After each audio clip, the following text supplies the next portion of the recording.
Hi, this is Mike Taylor from Web-Based Recruitment, and I'm delighted to be joined today by Huw Davies, who's the Head of External Communication for the European Personnel Selection Office. Welcome, Huw, and perhaps you'd be kind enough just to explain a bit about your background and your current role. Hi, Mike. I'm on secondment from the UK government to the European Personnel Selection Office, which is the office of the European Commission, which carries out recruitment selection for all the EU institutions, including the Commission, the Council, the Parliament. My key role is in communication. I've developed, started our social media work, as well as sort of many other areas of our communication.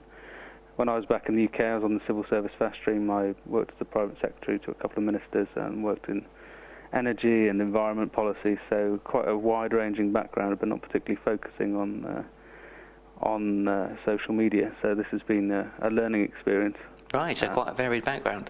Yeah, that's right. Good. So I believe you're responsible for helping introduce social media into recruitment for the European Personnel Selection Office. Do you want to give us a quick overview of how that came about? Yeah, that's right. I mean, before I started, there wasn't any use of social media by the recruitment office, by EPSO. It had been used for some areas of the EU institutions. The European Parliament had set up a page on Facebook quite successfully, which has quite a few followers and gives information generally about the work that the Parliament's doing. But particularly in terms of recruitment and careers with the EU, nothing had been done. One of the major problems I could see when I came in and was drawn attention to by our director was that we weren't getting enough young people applying. The average age for recruiting at what we would like to think of as our entry level, our graduate level, was about 35. Oh wow, that's very high, isn't it? Very, very high, yeah, exactly. And part of that was due to the applicant numbers. So we needed to address that. Our first step was to sort of decide on our target groups. We set that the age as being one of our primary targets, but also we looked at countries as well. There are particular countries we have an obligation to try and recruit, or not to try and recruit, sorry, to try and get a balance of applicants from across all the EU member states.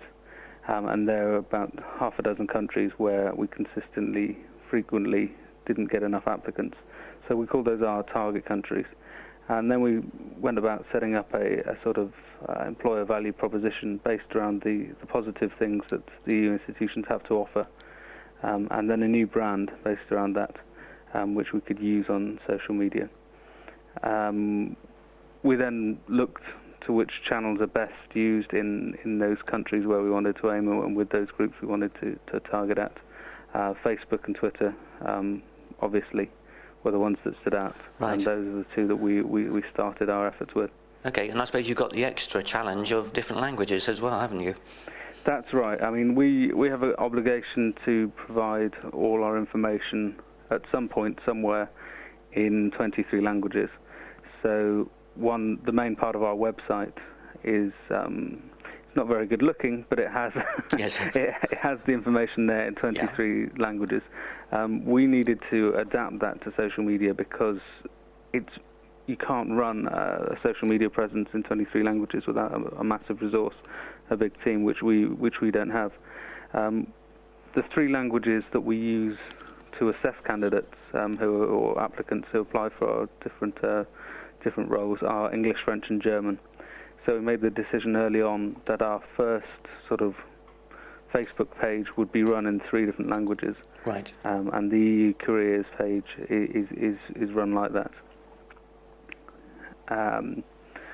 With the Twitter, we do the same thing. We have 3 different accounts, and for all of those three languages on Facebook and Twitter, we answer questions in all 3 languages, and we make key announcements on when we're recruiting, when deadlines are, on different policy initiatives, different events we're running. All of that is done in 3 languages on the different pages. Okay, and how have you found the success of it so far? The feedback's been overwhelmingly positive. It is very the English pages are used a lot more than the French and German. On our English Facebook page, we have over 35,000 followers now, whereas on the French and German we only have a few thousand. So it sort of says something about the different users across Europe and which languages they prefer to deal in.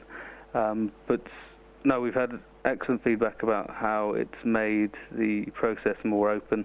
It's given people information that they would have previously found it harder to find, and given the impression of us as an office that we're open, helpful, and there to help the candidates rather than to put barriers in their way. Fantastic, that's really good. So on the 7th of April, we're delighted that you're able to join us over in the UK because you're based in Brussels, I believe. That's right. In terms of what you're going to be planning to talk about, do you want to just give a quick overview? Yeah, I mean, there's two sort of key areas I want to talk about. One is, as you just touched on, the language issue and how that relates to different target markets and how social media can best be used in that way. And then the second area is the challenge of using social media in a public sector environment.